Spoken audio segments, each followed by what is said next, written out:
আসসালামু আলাইকুম। আমরা এখানে আসছি আমির তিমুরের সমাধিস্থলে।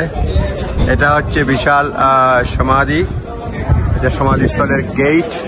উজবেকিস্তানের সমরখন্দে আমরা আসছি এবং এটা গেট। এখানে আমির তিমুর অর্থাৎ তৈমুর লেইন বা তৈমুর লং হিসেবে যাকে আমরা চিনি, তার কবর। তিনি এখানে 1300 শতাব্দীতে 1370 খ্রিস্টাব্দে তিনি এখানে আমির ছিলেন এবং তিনি তার আমিরত্ব যেটা হয় যে central Asia, Afghanistan, Turkmenistan, Tajikistan, তারপর আফগান, পার্ট অফ পাকিস্তান, এইসবে তার আমিরের অধীনে ছিল। ইরান, তো তিনি রাজত্ব করেছেন।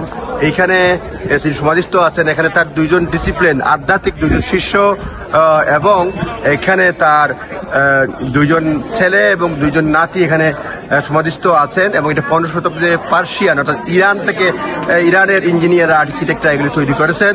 এবং এই যে মিনার দেখছেন, মিনারের 64টা ফালি রয়েছে, অর্থাৎ রসুল্লাহর জীবনের যে 64 বছর বেঁচে ছিলেন সেগুলি এক একটা ফালি রিপ্রেজেন্ট করে এবং পার্সিয়ানরা তৈরি করেছিলেন। খুবই সমৃদ্ধ ইতিহাস আমরা ফলো করতেছি। আমাদের লিডার জনাব নবাবউদ্দিন জি, বলেন নবাব ভাই। আমরা এখানে আসছি একটা টুরিস্ট প্লেস। এখানে আপনারা দেখছেন যে যিনি ছিলেন এবং কিভাবে বিভিন্ন প্যালেস থেকে তার জিনিসপত্রগুলো এখানে রাখা হয়েছে। যেখানে ছিল অজুর যে জায়গাটা ছিল সেইখানে একটা পাথরের মধ্যে ছিল, সেইটা এনে রাখা হয়েছে। তারপরে এখানে মিম্বরটা এনে রাখা হয়েছে।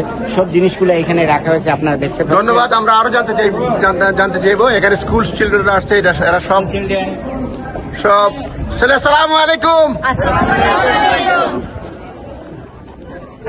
Are you enjoying this visit? How about you? Very good, very good. Where are you from?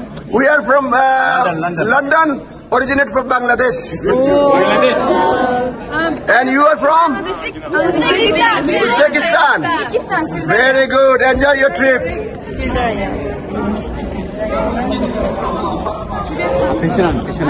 Peşinden de.